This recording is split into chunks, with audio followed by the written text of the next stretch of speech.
Fasten your seatbelts. It's going to be a bumpy night. But tell me, Eddie, is that a rabbit in your pocket or you're just happy to see me? Hello, everybody. Hello, welcome. Happy Friday the 13th. And incidentally, in about an hour and a half, I will be streaming the Friday the 13th game, playing with Cowman. And this is a game I've never played before, so I have no idea what to expect. I'll most likely be noobing my way through the game, pretty much. I'm being told it's not as convoluted as Texas Chainsaw Massacre is, but it's kind of like along that vein, pretty much, where you either play as Jason or you play as survivors, essentially, or the camp counselors, trying to not get killed by Jason. But I thought it would be fitting. Since it's Friday the 13th to be playing it, and I'll be doing an afternoon stream because I'm going to be waking up early tomorrow morning, so I cannot do an evening stream, which is what I would prefer to do, celebrating Friday the 13th, but it is what it is, pretty much, for this weekend. And then also Talk Nerdy to Us will be at 6 p.m. Eastern. I'm going to remind Steph of that Saturday, because, again, getting up early the next day, I do certain things, certain weekends where I have to get up early, and I cannot do it at the normal time. So it'll be earlier, and then we'll let you all know what we decide to do the following weekends, because I will be unavailable on the 21st, since I will be hanging out with my siblings that day, post the combination, basically birthday celebration for my brother and my sister. Because even though their birthdays are tomorrow, we're not able to get together until next Saturday, basically a week from tomorrow. So I will be unavailable for Talk Nerdy, because I have no idea when I'd be getting home that evening. So I told Steph, probably won't be able to do it. So let's probably push it to Sunday for that weekend. But got some cringe. 2 articles on bounding into comics. One, apparently it's been revealed, Mags's Vissaggio's rejected pitch for Superboy, in which she turned Connor Kent into a trans woman. And I guess they have to give it at least some credit to DC for nixing that. But yeah, that's the pitch she had, basically, to turn Connor Kent into a trans woman. And basically the offspring of a human and an alien into a trans woman. Yeah, named Skyrocket. And then going into basically what was revealed rather recently, because I didn't do a solo stream last week, I'm going to talk about this. And that is The Exorcist Believer.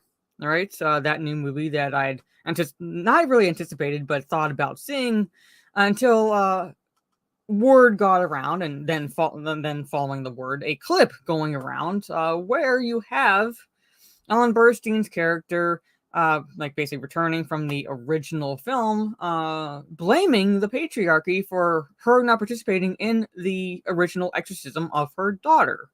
I haven't read the article, so I don't know if there are any spoilers, so I'll try to avoid those for anybody who would prefer not to hear what exactly happens in the original Exorcist. But yeah, she blames the Patriarchy for her not being allowed to participate in the exorcism of Reagan, her daughter, even though the priests, the male priests who do it, literally save her daughter's soul from eternal damnation. They sacrifice everything to save her daughter, but they're reduced to basically sexist pigs in the new movie. So we're going to talk about that. And then Wizards of the Coast is at it again. This is from a little bit ago, for about 10 days ago, so it's not exactly new, but I wanted to cover it. Where they are potentially removing creature types like druids, all right, for religious reasons.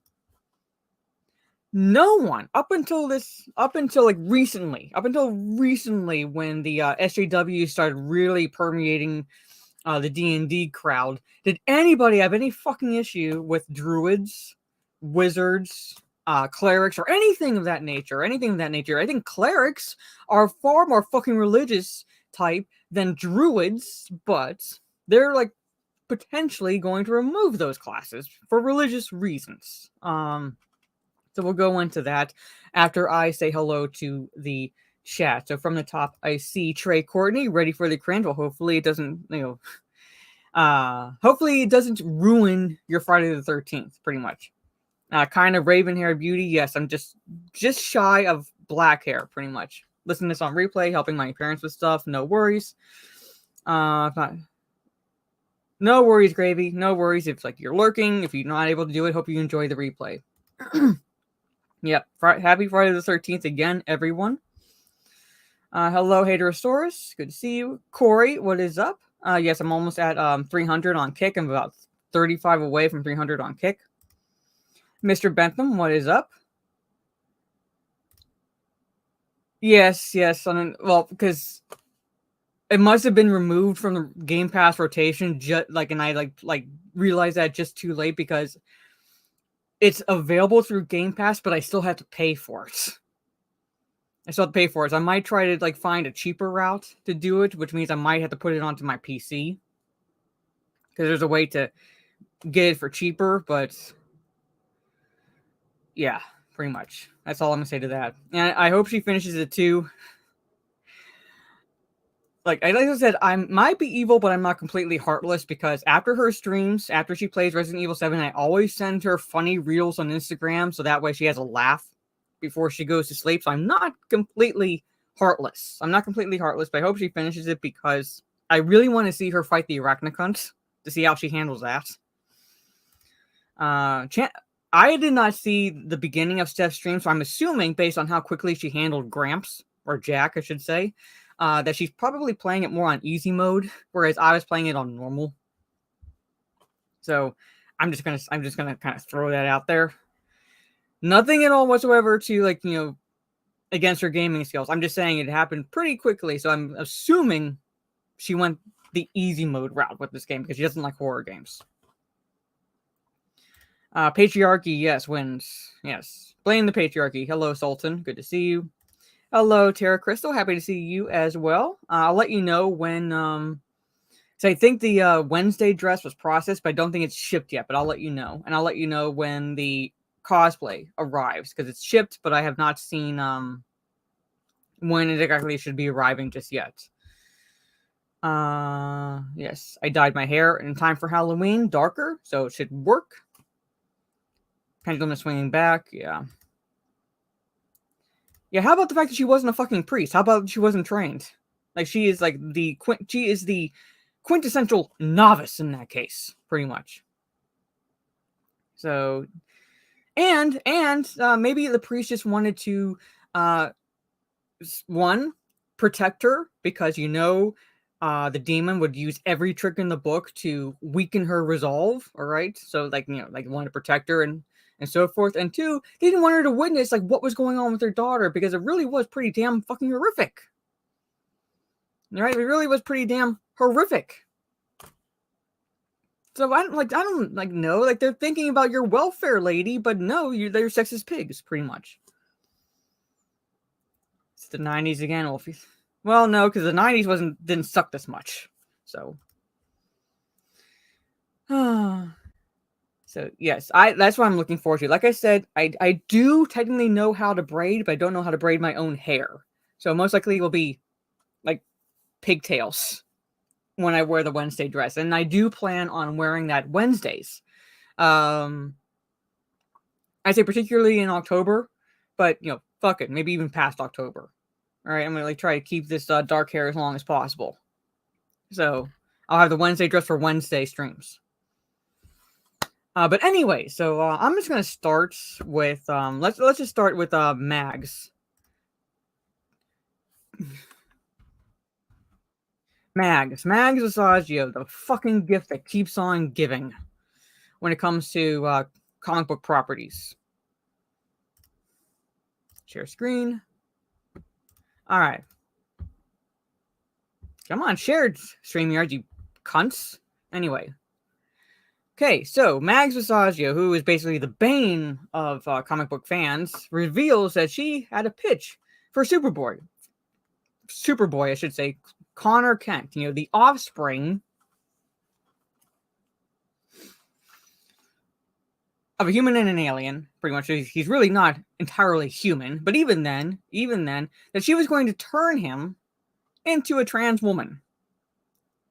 named Skyrocket. I shit you not.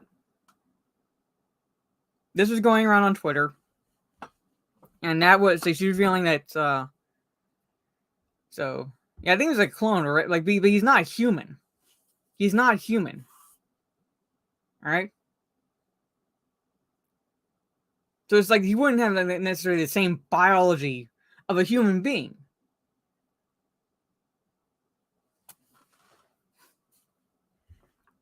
But there it is. But here it is. So DC Comics writer, now known as Brian Vissagio, now known as Mags, because, you know, he couldn't get laid as a male, so he's going to try as a female. Has come up with some of the worst takes in all of comics Twitter after a failed career based solely on trans identity politics. This week, Brian posted his treatment for a proposed Superboy storyline in which Connor Kent is turned into a transgender woman.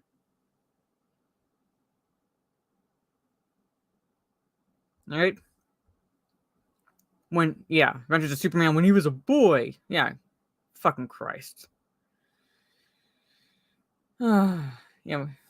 I'm just like, that artwork is good. Is better than what it is now. But that's from like 1993. And now we get this. Alright? So we got Adventures of Superman when he was a boy. I still think, even though that's like, 1993 and the artwork is still better than we get now, I fucking hate the partly shaved heads. Alright? I fucking hate that. And get rid of the fucking, I hate the earring. I never got into Superman. And here's part of the reason why. Alright?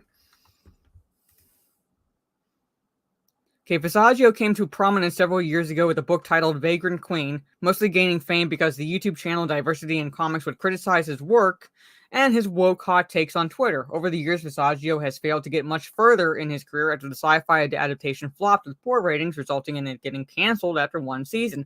Shocker. And here is Connie Kent, aka Laura Connell, aka Skyrocket, trans woman, making Connor Kent trans.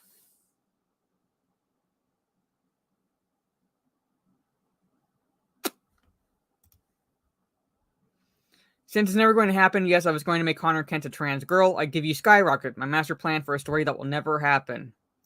Well, chalk one up at least one relative win for DC for nixing that. Holy fucking shit. Since then, Vissagio has not had much work from the mainstream comic industry, with readers and fans showing a greater disinterest in identity politics pushes than before. Vissagio has not been able to rely on talent to create a career. Yeah, that's what happens when you hire based on just diversity checkboxes rather than actual talent and storytelling. In recent years, the writer appears to be more prolific at e-begging rather than writing. The need to find real employment hasn't stopped Vissagio from using his trans identity politics as a crutch for pitching comics. On Monday, he posted his pitch to DC Comics to turn Connor Kent Superboy into a trans girl, stating on X, "Since it's never, yes, all right, my master plan for a story that will never happen, blah, blah, blah." And here's the pitch. All right, new direction for Connor Kent. With his statement, Vissagio appears to be aware that his pitch is far too cringeworthy and ridiculous to be made into a DC comic. He also falsely refers to the character of Connor Kent as a she in subsequent follow-up posts, even though the character has been clearly defined as a male. In the pitch, posted as a Dropbox link into a PDF, Vissagio outlines a 12 to 24 issue series for Superboy, which starts like a regular action comic that harkens back to Superboy's science fiction adventures with the Legion of Superheroes, but as it continues along, Superboy is faced with identity crisis where he feels like he isn't a real person because of the fact that he's a clone of Kal-El. That's the fucking reason why, partly, alright? It's not because he doesn't, like, he has a gender identity crisis or whatever the fuck you want to call it. It's because he's a clone. He's not human. Alright? So he's not human. So yes, I could kind of see maybe having an identity crisis because of the mere fact that he is a clone and he's not human and so forth. But, all right, coming to terms with that. But they always want to fucking add biological sex into it. They're going to turn it like, it's going to go from that to I was born in the wrong body, so to speak. So the storyline eventually forces him to become Superman, to which Vissagio pleads DC make a Superman-friendly line-wide event to highlight the story before Connor Kent gets a magic rod, enters a chamber, and comes out the other side a real woman.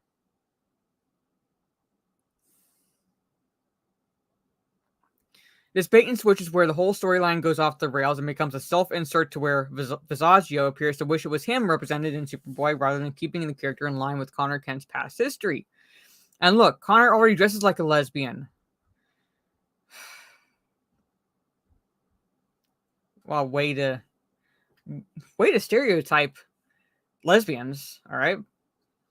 The leather jacket, the side buzz, come on. Vissagio says in the pitch to try to convince DC editor this terrible idea would be good. He proceeds to state why changing Superboy into a trans character would somehow be beneficial for sales, even though the reality is it would likely tank sales of the Superman line, much like the Jonathan Kent homosexuality story has turned off fans under Tom Taylor's run. All right, I'm not going to read the last paragraphs, but that's it, pretty much. So basically, he has an identity crisis, which, again, to play devil's advocate, I'm like, whatever with he has an identity crisis because he is a clone of Kal-El, all right? So he's not his own person necessarily, so I can kind of see that angle of the story where he comes to terms and, like, you know, kind of grows. And so that way, but to go the whole gender identity routes where like now he feels like himself where he like goes into this chamber and comes out a woman.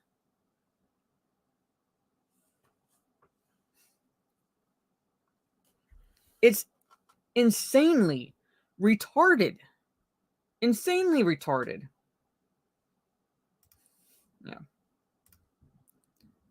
I know you got wrecked by Doomsday. Other than that, I don't know anything about the character. I never really got into Superman, like I said, like you mentioned during Wednesday stream. So, like, you know, never really got into that character. Never really focused on like the peripheral characters or anything like that. Was more into Batman. I prefer the darker psyche superheroes. The only feel-good superhero I really got into was on the Marvel side was Spider-Man, in a sense. But this. So, like I said, I don't follow the evolution of the character. Like, so I take your word for it, but at the same time, like, this is just cringe. Means that the skyrocket that does bomb every night. Yes. Why didn't you create a new Krypton instead? Because that would require actual effort in creating something remotely original. Because they have no originality. So what they'll do is they'll take an existing character, an existing property, all right, and mangle it into their own headcanon and claim it's original work, pretty much. That's what they do. They can't create. They can only destroy and Frankenstein. And this is what we're getting. They can't do anything like that. Yeah, lesbian, yes. Being half human and half Krypton is already interesting, yes. So, DC's Dead Company, yeah. Apparently he looks like... I'm saying, like, you know, like, that's, like, really fucking stereotypes lesbians. I hate the look. I really hate the look, but my first thought wasn't lesbian. My first thought was, like, that's just cringe. But Mags just went that route. Alright, so... That's enough of Skyrocket. That's enough of Skyrocket. Let's talk Exorcist Believer.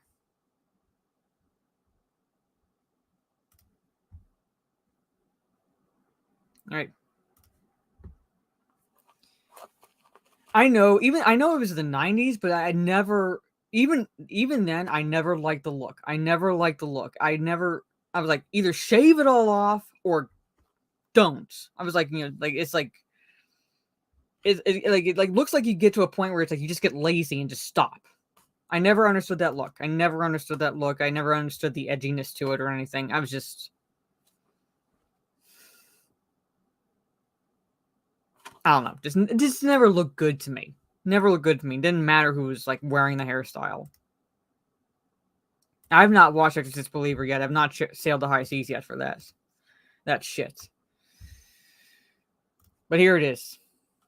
All right, so Exorcist The Exorcist believer insults the original film, blames the, quote, damn patriarchy for Chris McNeil not witnessing Reagan's exorcism. Never mind, she's completely out of her depth in that scenario. Never mind, she has had no training whatsoever in exorcism rites and so forth. Never mind that they're protecting her by keeping her out of the room because the demons would use every trick in the book to weaken her resolve and break her down. And never fucking mind, alright? Never fucking mind that she would be witnessing the horrors her daughter would be experiencing during this ritual. Never mind that the priests wanted to protect her from that. Never mind that these priests sacrificed everything to save this woman's daughter's soul, literally from eternal damnation. Never mind that. Nope, they were just sexist fucking pigs. I feel sorry for you. Hold on. I'll be right back. Give me 1 minute.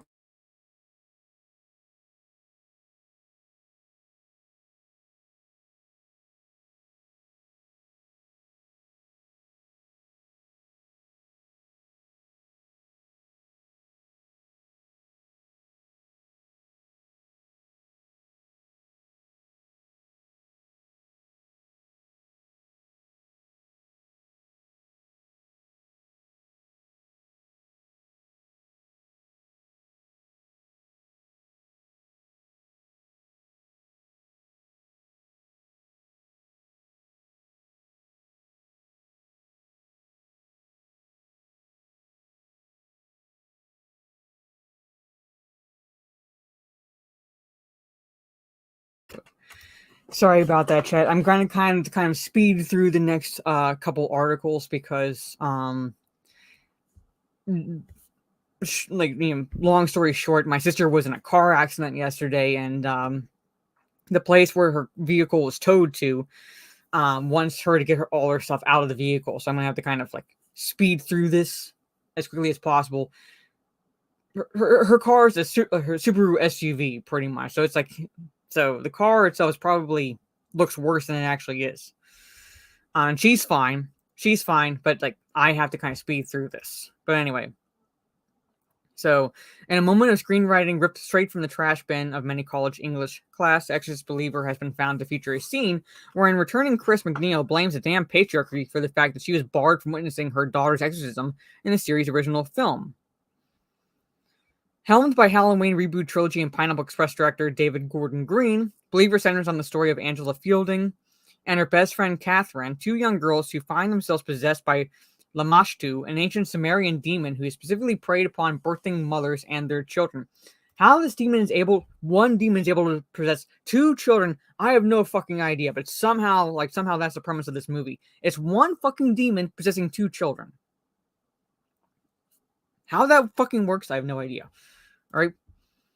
At a loss for how to deal with his daughter's condition, Angela's father, Victor, eventually seeks advice from Chris, who is played by Ellen Burstyn, who in the years since the events of The Exorcist has become a world-famous name in the field of exorcisms and demonology. How convenient.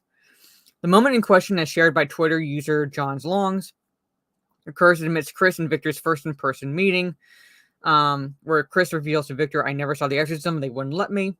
Victor asks, why not? Chris asserts my opinion because I'm not a member of their damn patriarchy. Yeah, she literally fucking reduces the two men who saved her daughter's soul to sexist pigs, pretty much. Again, she was a fucking novice, had no training, had no experience, and the demon would use every trick in the book to weaken her resolve, to prey on her emotions and her connection because she is the mother. Never fucking mind that. Unfortunately for Green, this attempt at grade school level social commentary falls flat when compared against the actual events of The Exorcist. Alright, so to this end, there are two major factors at play which influences Chris's decision to avert her eyes from her daughter's exorcism.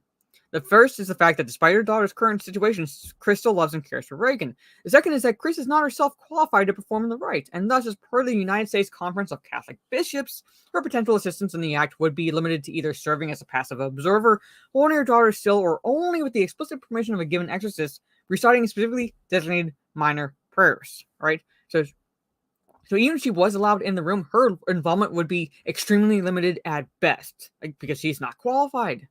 She's not qualified. She's not gone through any training.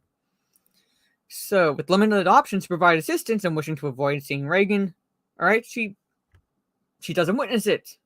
All right, she ultimately opts to stay out while Father Karras, Marin, and Dyers do their work. All right, to which Karras and Marin sacrifice everything.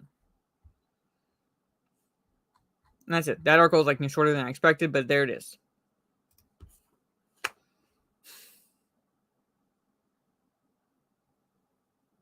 Yeah.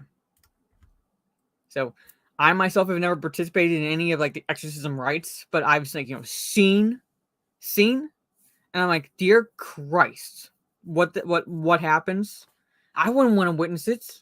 Like it does take incredible strength and resolve to go through that, because you are trying to save someone's soul, and you are like, and the demon is attacking you, your faith, or whatever as well.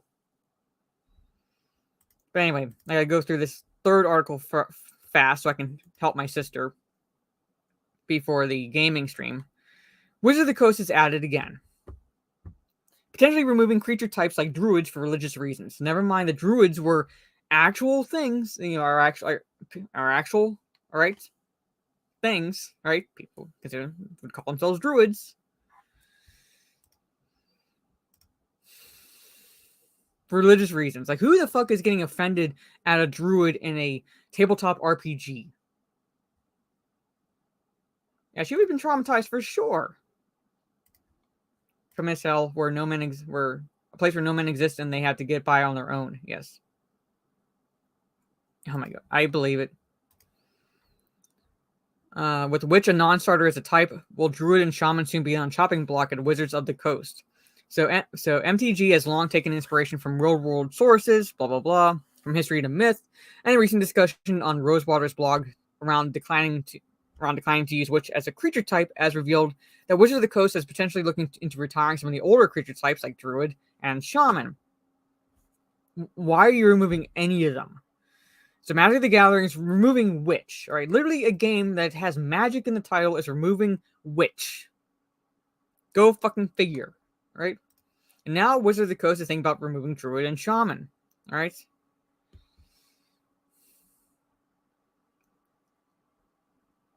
The topic arose when Rosewater responded to a comment asking why witch has been excluded from Magic the Gathering because of its real-world religious association if shaman and druid exist as creature types. So Rosewater responded, "We are currently examining the exact topic, expanding." In a later reply, he confirmed that Magic the Gathering team is considering phasing out the use of druid and shaman. While the terms he's regularly used in Magic the Gathering, druid has arguably become synonymous with D&D of late. It's not just D&D of late, it's been a fucking thing for a while. Some of the most prevalent pop culture representations of the game, like Critical Role, Honor Among Thieves, and Baldur's Gate 3, all of which are just cringe, foreground the class. If Wizards are looking into distancing themselves in future releases, it would be strange to only do so in empty Magic the Gathering. So for religious reasons. It may be that while the topic of druid has been brought up within Wizards, changes remain unnecessary overall. When responding to a subsequent post asking for druids not to be phased out, Rosewater responded, "Druid is far less of an issue than shaman." This gives some indication that while Wizards may be looking to make some changes for the sake of cultural sensitivity, there's the buzzwords there, those changes will likely not be going into effect at once, if at all. So yeah, God fucking forbid we have, again, like, no one has cared about this. No one has cared about this since the dawn of like, these classes in Dungeons and Dragons and so forth. No one has fucking cared about this, all right? I've even considered playing a druid, even though I prefer a cleric.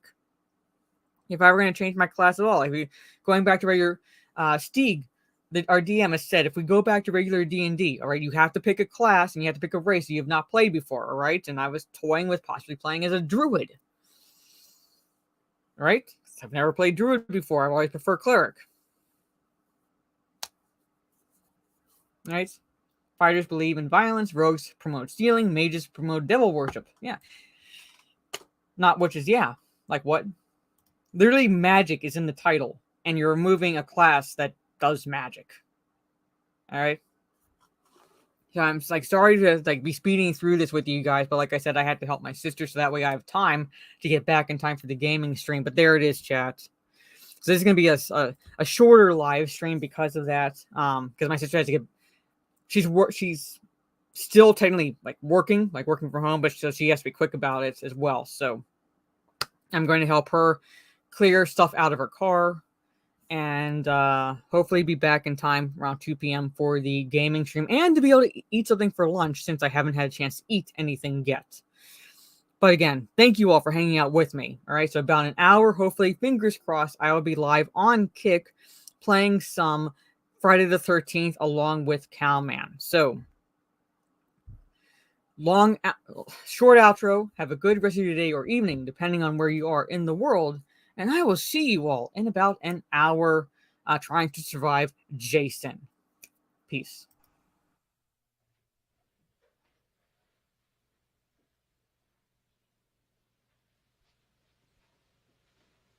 You're still here? It's over. Go home.